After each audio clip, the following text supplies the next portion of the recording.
Chapter 6. The Reverend Arthur Beebe, the Reverend Cuthbert Eager, Mr. Emerson, Mr. George Emerson, Miss Eleanor Lavish, Miss Charlotte Bartlett, and Miss Lucy Honeychurch drive out in carriages to see a view. Italians drive them. It was Phaethon who drove them to Fiesole that memorable day, a youth, all irresponsibility and fire, recklessly urging his master's horses up the stony hill. Mr. Beebe recognized him at once. Neither the ages of faith nor the age of doubt had touched him. He was Phaethon in Tuscany, driving a cab. And it was Persephone whom he asked leave to pick up on the way, saying that she was his sister Persephone, tall and slender and pale, returning with the spring to her mother's cottage, and still shading her eyes from the unaccustomed light. To her Mr. Eager objected, saying that here was the thin edge of the wedge and one must guard against imposition. But the ladies interceded, and when it had been made clear that it was a very great favor, the goddess was allowed to mount beside the god, Phaethon at once slipped the left rein over her head, thus enabling himself to drive with his arm round her waist. She did not mind. Mr. Eager, who sat with his back to the horses, saw nothing of the indecorous proceeding and continued his conversation with Lucy. The other two occupants of the carriage were old Mr. Emerson and Miss Lavish. For a dreadful thing had happened. Mr. Beebe, without consulting Mr. Eager, had doubled the size of the party. And though Miss Bartlett and Miss Lavish had planned all the morning how the people were to sit, at the critical moment when the carriages came round they lost their heads, and Miss Lavish got in with Lucy, while Miss Bartlett, with George Emerson and Mr. Beebe, followed on behind. It was hard on the poor chaplain to have his party car thus transformed. Tea at a Renaissance villa, if he had ever meditated it, was now impossible. Lucy and Miss Bartlett had a certain style about them, and Mr. Beebe, though unreliable, was a man of parts. But a shoddy lady writer and a journalist who had murdered his wife in the sight of God, they should enter no villa at his introduction. Lucy, elegantly dressed in white, sat erect and nervous amid these explosive ingredients, attentive to Mr. Eager, repressive towards Miss Lavish, watchful of old Mr. Emerson, hitherto fortunately asleep thanks to a heavy lunch and the drowsy atmosphere of spring. She looked on the expedition as the work of fate, but for it she would have avoided George Emerson successfully. In an open manner he had shown that he wished to continue their intimacy. She had refused, not because she disliked him, but because she did not know what had happened and suspected that he did know. And this frightened her. For the real event, whatever it was, had taken place, not in the loggia, but by the river. To behave wildly at the sight of death is pardonable. But to discuss it afterwards, to pass from discussion into silence, and through silence into sympathy, that is an error, not of a startled emotion, but of the whole fabric. There was really something blameworthy, she thought, in their joint contemplation of the shadowy stream, in the common impulse which had turned them to the house. Without the passing of a look or word, this sense of wickedness had been slight at first. She had nearly joined the party to the Torre del Gallo. But each time that she avoided George, it became more imperative that she should avoid him again. And now celestial irony, working through her cousin and two clergymen, did not suffer her to leave Florence till she had made this expedition with him through the hills. Meanwhile Mr. Eager held her in civil converse. Their little tiff was over. "So, Miss Honeychurch, you are traveling? As a student of art?" "Oh, dear me, no, oh, no. Perhaps as a student of human nature," interposed Miss Lavish. "Like myself?" "Oh, no. I am here as a tourist." "Oh, indeed," said Mr. Eager. "Are you indeed? If you will not think me rude, we residents sometimes pity you poor tourists not a little handed about like a parcel of goods from Venice to Florence, from Florence to Rome, living herded together in pensions or hotels, quite unconscious of anything that is outside Baedeker, their one anxiety to get done or through and go on somewhere else. The result is, they mix up towns, rivers, palaces in one inextricable whirl. You know the American girl in Punch who says, "Say, Papa, what did we see at Rome?" And the father replies, "Why, guess Rome was the place where we saw the yaller dog. There's traveling for you." Ha. Ha. Ha. "I quite agree," said Miss Lavish, who had several times tried to interrupt his mordant wit. The narrowness and superficiality of the Anglo-Saxon tourist is nothing less than a menace.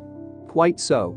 Now, the English colony at Florence, Miss Honeychurch and it, is of considerable size, though, of course, not all equally. A few are here for trade, for example. But the greater part are students. Lady Helen Laverstock is at present busy over Fra Angelico. I mention her name because we are passing her villa on the left. No, you can only see it if you stand. No, do not stand, you will fall. She is very proud of that thick hedge. Inside, perfect seclusion. One might have gone back 600 years. Some critics believe that her garden was the scene of the Decameron, which lends it an additional interest, does it not? It does indeed, cried Miss Lavish. Tell me, where do they place the scene of that wonderful seventh day? But Mr. Eager proceeded to tell Miss Honeychurch that on the right lived Mr. Someone something, an American of the best type, so rare, and that the somebody else's were farther down the hill. Doubtless you know her monographs in the series of medieval byways? He is working at Gemistus Pletho. Sometimes as I take tea in their beautiful grounds I hear, over the wall, the electric tram squealing up the new road with its loads of hot, dusty, unintelligent tourists who are going to do Fiesole in an hour in order that they may say they have been there, and I think how little they think what lies so near them. During this speech the two figures on the box were sporting with each other disgracefully. Lucy had a spasm of envy. Granted that they wished to misbehave, it was pleasant for them to be able to do so. They were probably the only people enjoying the expedition. The carriage swept with agonizing jolts up through the piazza of Fiesole and into the Sedignano Road. Piano, piano, said Mr. Eager, elegantly waving his hand over his head. Virginia Bean, Signer, va Bean, crooned the driver, and whipped his horses up again. Now Mr. Eager and Miss Lavish began to talk against each other on the subject of Alessio Baldovinetti. Was he a cause of the Renaissance, or was he one of its manifestations? The other carriage was left behind. As the pace increased to a gallop, the large, slumbering form of Mr. Emerson was thrown against the chaplain with the regularity of a machine. Piano, piano, said he, with a martyred look at Lucy. An extra lurch made him turn angrily in his seat. Phaethon, who for some time had been endeavoring to kiss Persephone, had just succeeded. A little scene ensued, which, as Miss Bartlett said afterwards, was most unpleasant. The horses were stopped, the lovers were ordered to disentangle themselves, the boy was to lose his pourboire, the girl was immediately to get down. She is my sister, said he, turning round on them with piteous eyes. Mr. Eager took the trouble to tell him that he was a liar. Phaethon hung down his head, not at the matter of the accusation, but at its manner. At this point Mr. Emerson, whom the shock of stopping had awoke, declared that the lovers must on no account be separated, and patted them on the back to signify his approval. And Miss Lavish, though unwilling to ally him, felt bound to support the cause of Bohemianism. Most certainly I would let them be, she cried. But I dare say I shall receive scant support. I have always flown in the face of the conventions all my life. This is what I call an adventure. We must not submit, said Mr. Eager. I knew he was trying it on. He is treating us as if we were a party of Cook's tourists. Surely no, said Miss Lavish, her ardor visibly decreasing. The other carriage had drawn up behind, and sensible Mr. Beebe called out that after this warning the couple would be sure to behave themselves properly. Leave them alone, Mr. Emerson begged the chaplain, of whom he stood in no awe. Do we find happiness so often that we should turn it off? The box, when it happens to sit there? To be driven by lovers a king might envy us, and if we part them it's more like sacrilege than anything I know. Here the voice of Miss Bartlett was heard saying that a crowd had begun to collect. Mr. Eager, who suffered from an overfluent tongue rather than a resolute will, was determined to make himself heard. He addressed a driver again.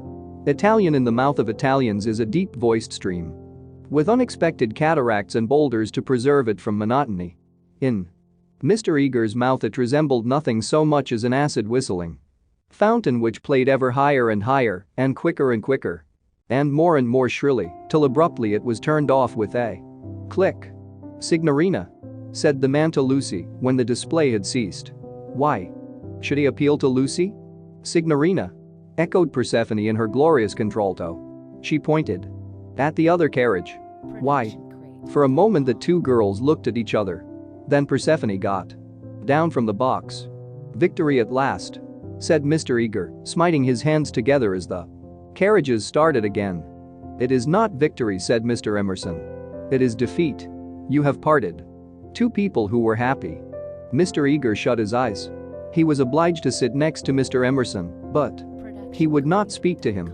The old man was refreshed by sleep and took up the matter warmly.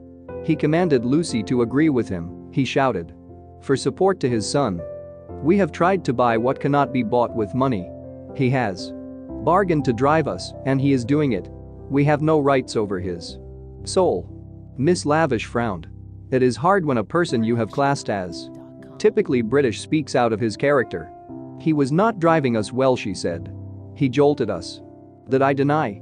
It was as restful as sleeping." "Aha. He is jolting us now. Can you wonder?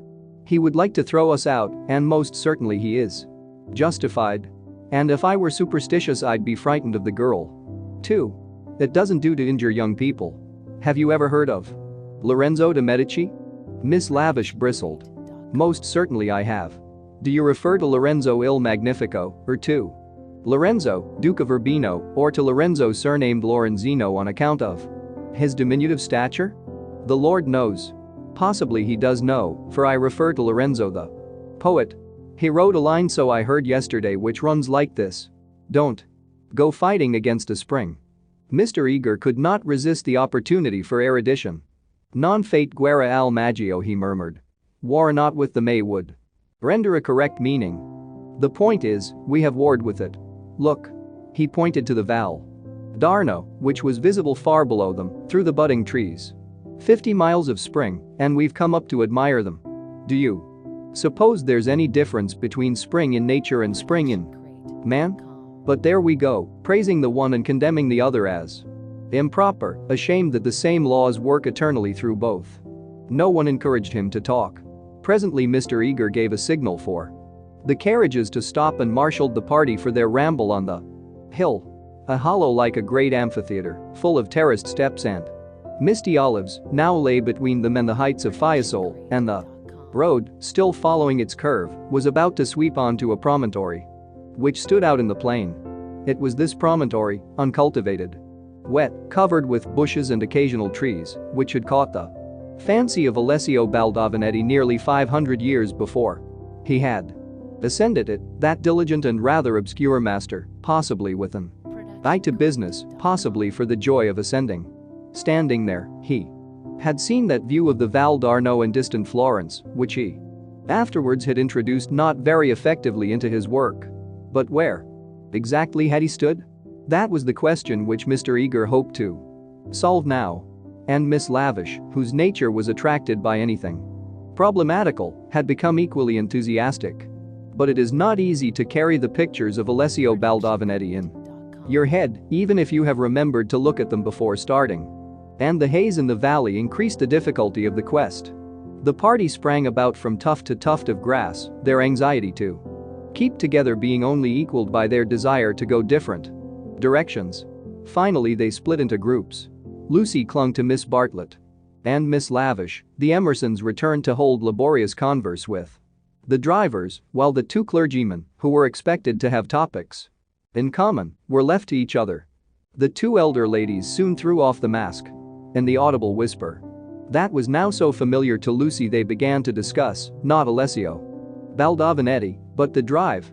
Miss Bartlett had asked Mr. George Emerson what his profession was, and he had answered the railway. She was very sorry that she had asked him. She had no idea that it would be such a dreadful answer, or she would not have asked him. Mr. Beebe had turned the conversation so cleverly, and she hoped that the young man was not very much hurt at her asking him. "The railway?" gasped Miss Lavish. "Oh, but I shall die. Of course it was the railway." She could not control her mirth. "He is the image of a porter on the Southeastern." "Eleanor, be quiet," plucking at her vivacious companion. "Hush. They'll hear the Emersons. I can't stop. Let me go my wicked way." "A porter. Eleanor." "I'm sure it's all right," put in Lucy. The Emersons won't hear, and they wouldn't mind if they did. Miss Lavish did not seem pleased at this. Miss Honeychurch listening. She said rather crossly. Poof. Woof. You naughty girl. Go away. Oh, Lucy, you ought to be with Mr. Eager, I'm sure. I can't find him now, and I don't want to either. Mr. Eager will be offended. It is your party. Please, I'd rather stop here with you. No, I agree, said Miss Lavish. It's like a school feast, the boys have got separated from the girls. Miss Lucy, you are to go. We wish to converse on high topics unsuited for your ear. The girl was stubborn. As her time at Florence drew to its close, she was only at ease amongst those to whom she felt indifferent. Such a one was Miss Lavish, and such for the moment was Charlotte. She wished she had not called attention to herself. They were both annoyed at her remark and seemed determined to get rid of her. How tired one gets, said Miss Bartlett. Oh, I do wish Freddie and your mother could be here. Unselfishness with Miss Bartlett had entirely usurped the functions of enthusiasm. Lucy did not look at the view either. She would not enjoy anything till she was safe at Rome. Then sit you down, said Miss Lavish. Observe my foresight. With many a smile she produced two of those mackintosh squares that protect the frame of the tourist from damp grass or cold marble steps. She sat on one. Who was to sit on the other? Lucy. Without a moment's doubt, Lucy. The ground will do for me. Really, I have not had rheumatism for years. If I do feel it coming on, I shall stand. Imagine your mother's feelings if I let you sit in the wet. In your white linen. She sat down heavily where the ground looked particularly moist. Here we are, all settled delightfully. Even if my dress is thinner, it will not show so much, being brown. Sit down, dear. You are too unselfish, you don't assert yourself enough. She cleared her throat. Now don't be alarmed, this isn't a cold. It's the tiniest cough, and I have had it 3 days. It's nothing to do with sitting here at all. There was only one way of treating the situation. At the end of 5 minutes, Lucy departed in search of Mr. Beebe and Mr. Eager, vanquished by the Mackintosh Square. She addressed herself to the drivers, who were sprawling in the carriages, perfuming the cushions with cigars. The miscreant, a bony young man scorched black by the sun, rose to greet her with the courtesy of a host and the assurance of a relative. Dove, said Lucy, after much anxious thought. His face lit up. Of course he knew where. Not so far either. His arm swept 3/4 of the horizon. He should just think he did know where. He pressed his fingertips to his forehead and then pushed them towards her, as if oozing with visible extract of knowledge. More seemed necessary. What was the Italian for clergyman? Dove buoni uomini? Said she at last. Good? Scarcely the adjective for those noble beings. He showed her his cigar. Uno più piccolo was her next remark, implying, has the cigar been given to you by Mr. Beebe, the smaller of the two good men? She was correct as usual. He tied the horse to a tree, kicked it to make it stay quiet, dusted the carriage, arranged his hair, remolded his hat, encouraged his mustache, and in rather less than a quarter of a minute was ready to conduct her. Italians are born knowing the way. It would seem that the whole earth lay before them, not as a map, but as a chessboard whereon they continually behold the changing pieces, as well as the squares.